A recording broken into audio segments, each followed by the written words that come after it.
반갑습니다. 부동산 공화국입니다. 오늘은 그 토지 시세나 상가 시세 같은 거 알아볼 때 많이 쓰는 그 디스코라는 어플리케이션하고 사이트가 있거든요. 그 디스코 사이트에 배우순 대표님하고 이야기 나눠보도록 하겠습니다. 반갑습니다. 네, 반갑습니다. 예. 네, 안녕하십니까. 디스코 서비스 운영하고 있는 배우순이라고 합니다. 예, 반갑습니다. 저희가 이제 처음에 이름 지을 때 되게 고민 많이 했었는데 어떤 부동산이든 좀 찾아줄 수 있는 서비스를 만들어 보자. 이걸 이제 영어로 해서 디스커버 리얼 에스테이트라는 이름을 전체 이름으로 지었고요. 거기서 이제 디스커버에서 이제 디스코를 띄고 그다음 이제 리얼 에스테이트에서 이제 R하고 E를 띄워가지고 disco.re 이렇게 R를 일부러 하신 거구나. 네, 저는 네, 맞아요. 제가 그 전에 잠깐 한번 뵀었거든요. 뵀을 때 그때 다른데 사실 그리고 언론이나 인터넷에 보시면 배우순 대표님 인터뷰한 자료들이 좀 있습니다. 네. 봤더니 감정평가사 출신이시라고. 네. 근데 감정평가사가 사실 제가 정확히 뭐 하시는 분인지를 몰라요. 예. 어떤 일을 하시는 건지. 뭐 사실 일반인 분들이 감정 평가를 경험하는 거는 뭐 대표적으로 이제 두 가지 정도가 있는데, 하나는 이제 담보 대출 받으실 때 보통 이제 아파트 같은 경우는 은행에서 그냥 알아서 담보 대출 해주는 경우가 있어요. 그 KB 시세 같은 걸 활용해서. 근데 이제 토지 같은 경우, 특히 이제 부공 이용하시는 분들은 대부분 이제 토지나 상가 투자 많이 하시니까 그 평가를 받게 되는데, 그 부동산의 가격이 어떤지를 이제 그 평가사들이 평가를 하고 은행에서는 이제 그 평가 금액을 기준으로 대출을 해주거든요. 그래서 이제 그런 측면에서 이제 일반인 분들이 좀, 또 하나는 이제 저희가 보상이라고 하는, 저도 그 쪽으로 토지 보상 같은 거 할 때 보상하면은 이제 보통 그 내가 얼마를 보상 받을지를 결정하는 게 이제 평가사들이죠. 그쵸. 그래서 보통 그 뭐 신도시 생긴다 혹은 뭐 네네. 이렇게 대형 개발 국책 사업 같은 거 생겨가지고 그 토지 보상 같은 게 이제 이루어진다 그러면 이제 게시판에 많이 물어보세요. 자기가 여기 뭐 공시지가는 10만 원인데 사실 자기가 구매를 한 거는 50만 원, 이런 경우 많잖아요. 네, 많죠. 많은데 그럼 이게 토지 보상가가 얼마 나오겠냐 했을 때 보통 절차가 제가 궁금했던 게, 기본적으로는 시세 기준이라고 알고 있는데 감정 평가를 네네. 시세 기준이란 게 맞는데, 그 이제 시세 기준을 어느 시점으로 잡느냐가 있어요. 그러니까 보상을 예를 들어서 이제 사업이 발표가 되면 그때부터 막 가격이 천정부지 오르잖아요. 그 오른 걸 전체 다 반영해주지 않거든요. 그래서 이거 어려운 말일 수 있는데, 뭐 예를 들어서 여기 개발합니다 발표했잖아요. 그럼 발표하고 나서 오른 거는 반영을 안 해줘요. 그러니까 보통 이제 요즘은 대부분 그 시세의 시점을 행위제한 시점, 행위제한 시점이라고 하시죠. 그러니까 더 이상 그 뭐 토지 뭐 나무 심지 마세요, 뭐 건물 짓지 마세요 하는 그 시점으로, 그러니까 그 시점이 근데 또 법마다 다른데 요즘은 대부분 이 사업 합니다라고 발표하는 시점, 발표하는 날부터. 발표하는 날부터 그냥 그걸 정해버려요. 근데 보통은 이제 어디에 뭐가 들어올 것 같다 그러면 그때부터 오르잖아요. 그렇죠. 발표되기 전에. 발표되기 전에는 근데 이제 불확실성이 있는 건데, 그 다음에 이제 발표가 되고 나서 행위제한 시점이 있는 경우가 있었어요. 예전에 같은 법에 따라서. 이게 이제 몇 번 시행착오 있으니까 지금은 좀 요즘은 다 그거를 안 앞으로 하겠죠? 이렇게 바꾸고 있는 상태고, 예를 들면 뭐 GTX 사업 지금 많이 하잖아요. A 사업은 요 바로 앞에 여기가 GTX. 여기는 지금 보상 아직 시작을 안 한 걸로 알고 있는데, GTX A 노선은 보상을 시작했어요. 아직 이제 완결은 안 됐는데 시작을 했고, 그거 같은 경우도 이제 GTX 노선 합니다는 아니고 이제 이 지역에 합니다라고 이제 결정되는 시점부터는 그 딱 그 행위가 제한이 됐거든요. 그래서 근데 이제 그 뒤에도 예를 들면 이제 그 막 건물을 짓거나 이런 분들 계세요. 그런 분들이 이제 보상을 못 받으시는 문제가 있죠. 그 발표되고 그 다음에 좀 가격이 올라서 보상 노리고 산 사람들은 손해 볼 수도 있는 거죠. 그래서 요즘은 보상, 그 예전하고 다르게 보상 투자를 좀 더 조심하셔야 되는 것 같아요.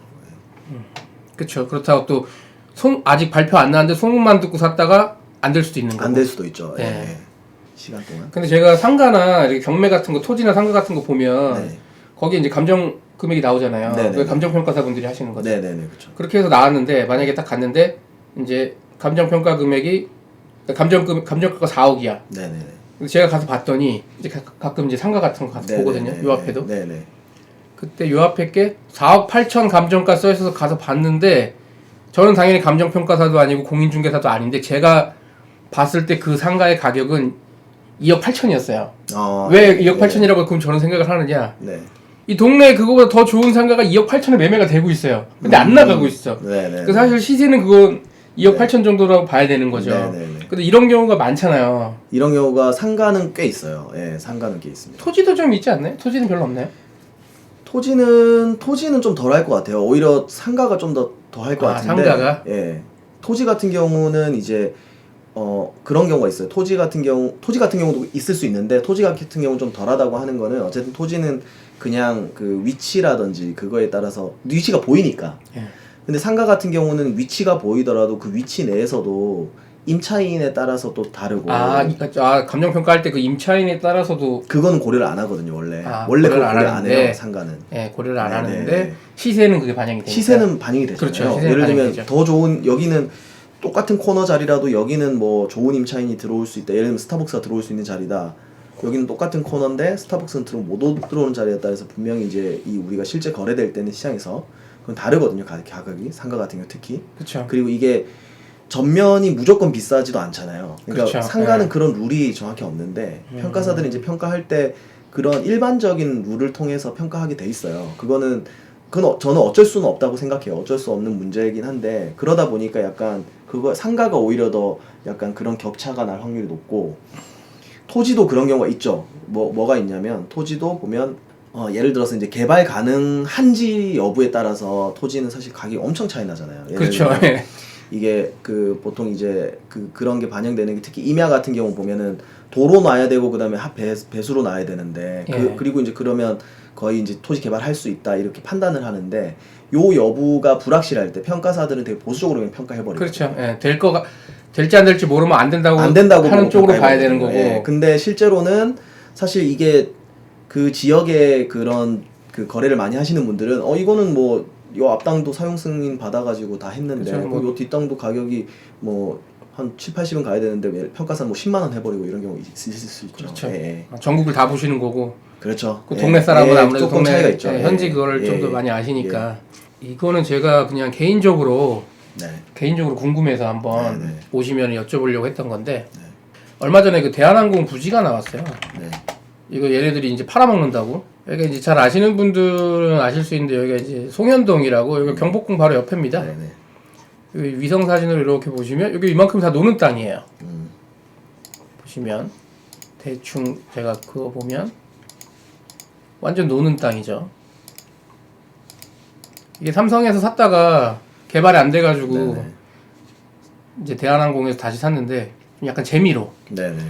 이 땅이 매물로 나오면 가격이 얼마 정도 될지 이게 지금 일종일반이거든요. 예. 일종일반. 근데 여기 개발이 안 돼서 집은 지을 수 있어요. 집은 지을 수 있죠. 낮은. 예. 그래서 한옥 16m 밑으로. 그래서 얘네 원래 대한항공 애들이 여기다가 호텔 짓는다고 근데 그게 이제 저층으로 해야 되는 한옥 호텔 짓는다고 했다가 여기 바로 옆에가 이제 학교가 있다 보니까 요거도 있고 여기가 원래 또 고등학교 여고 자리. 예, 여기가 이제 그러다 보니까 상대정화구역인가? 네네. 절대정화구역에 걸리니까 숙박업이 안 돼서 숙박이 안 되죠. 예. 예, 그래서 중구청이 원래는 지들하고 자리를 종로구청에서 구청 자리랑 바꾸자고 했다가 안 바꾼다고.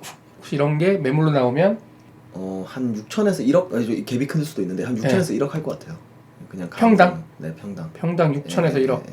이게 지금 얘들이 아무리 고도 제한이 있어도. 저도 평당은 얼마인지 모르겠는데 얘들이 지금 팔려고 하는 게 5천억이거든요. 네네. 이만큼을. 이 길 건너면 여긴 상업지인데 네. 여기는 네네네. 상업지 되면은 다 당연히 오피스로. 그렇죠. 근데 여기를 상업지로 하지는 못하겠죠. 나라에서 해놓은 거니까 또 모르죠. 정권 바뀌면 여기가 또... 이제 면적을 누르면은. 디스코에서 아예 면적 이렇게 이렇게 더 해볼 수 있고. 저 그냥 왼쪽만 클릭하면 되네. 네. 왼쪽 누르고. 오. 뭐 이게 이 짜잘한 거 빼고 일단 한 10,000평 되네요. 10,000평. 5천억이면 평당 5천에 파는 거네. 거의 정확하시네 그러면.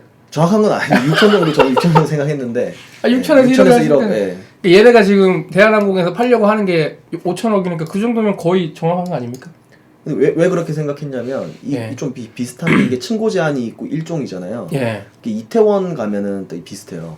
원래는 제가 저거 대한항공 말고 경복궁을 여쭤보려 해서 경복궁이 매물로 나오면 얼마나 할까? 여기 보시면 이제 여기는 좀 높잖아요. 예. 저희가 이제 이태원역에서 쭉 오면은 제일기획 지나서 여기가 딱 고도 제한이 있고 약 그런 거거든요. 아, 바삭하시네요. 이런 메인 같은 경우는 7천, 9천 하는데 요런 거 다 제대로 못 짓는 것들은 한 6천대. 요 뒤쪽이 제대로 요쪽이 완전히 딱 층고 제한을 딱 받는데요. 그래서 새로 땅을 사도 높이 못 지어요. 근데 요런 데는 앞에 하고 뒤하고 이제 그 예, 좀 전까지 열심히 얘기했는데 제가 녹화 버튼을 안 눌러서 그 감정평가사를 그래서 어렵게 따셨잖아요. 네, 그렇죠. 네. 어렵게 따셨는데 왜 그럼 감정평가 제가 좀 전에 듣기로 네네네. 이렇게 높은 자리까지 이사까지 하셨는데 왜 그걸 그만두시고 이렇게 스타트업을 창업을 하시게 되셨는지 다시 한 번만 얘기해 주시기 바랍니다. 그때 이제 그 평가를 하면서 그 뭐 예를 들면 하루에 몇 번씩 전화 받는 게 요 주변에 좀 실거래가에 좀 있으면 좀 찾아주세요. 이런 전화를 되게 많이 받았어요. 지금도 뭐 100억짜리 빌딩 사더라도 그 100억짜리 물건에 대한 정보를 한 4장짜리나 5장짜리 정도의 그 종이 자료로 이거 보시고 투자하세요라고 이제 주거든요. 네. 근데 이제 사실 그거 보고 100억짜리를 이제 사셔야 되는 거예요. 이제 그게 이게 과연 이제 맞는가. 근데 사실 100억짜리 뿐만이 아니라 그 100억짜리 밑으로 뭐 10만원짜리 이런 거 뭐 몇백만원짜리 토지까지 하면 수없이 많은 부동산 거래에서 제대로 된 주변 실거래가라 이런 거 없이 거래하는 사람들이 많아가지고 그 시장을 좀 뭐 사실 아파트는 정보가 좀 많은 그렇죠. 것 같은데 네. 그 외의 부동산까지 이제 좀 많이 관심을 가지고 넘어오시는 것 같고요. 대부분 토지나 빌라 네. 이런 거는 사실 시세 알아보기가 상당히 어렵고 또 어떤 물건 사려고 할 때 그 소개해주는 부동산 말만 들어야 되는데 그걸 또 100% 신뢰하기가 좀 어렵다고 생각하시는 분들이 있거든요. 네. 그 디스코 말고 밸류맵이라는 것도 있잖아요. 네네네 그렇죠. 그러니까 밸류맵도 시세가 확인이 좀 되긴 하는데 일단 제가 며칠 좀 디스코 같이 보니까 기능은 이게 디스코가 훨씬 많은 것 같아요. 네네. 제가 뭐 밸류맵을 뭐 안 좋게 얘기하는 건 아니고 써보니까 그런 것 같아요. 그래서 그런 어떤 부분들이 좀 더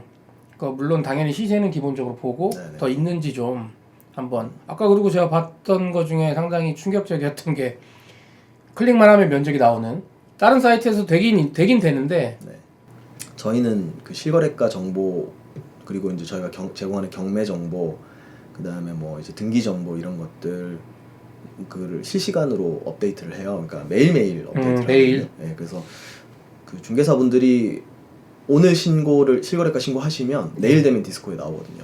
아파트보다 오히려 그 뭐 토지 건물이라든지 이런 시장은 그 어제 거래된 것 때문에 그 다음 날 거래가 바뀔 수가 있어요. 아, 그쵸. 뭐 잘 아시겠지만. 예. 뭐 오늘 뭐 나왔다. 예. 뭐 어떤 뭐 정부에서 뭐가 나왔다. 맞아요. 그럼 뭐 예. 지나갈 거하고 상관이 없죠. 네네. 그렇기 때문에 그게 되게 실시간으로 돼야 된다는 생각이 되게 많이 있어요. 그리고 경매 같은 것도 저희가 이제 매일매일 기일이 정해진 것들을 업데이트를 하고 있거든요. 그래서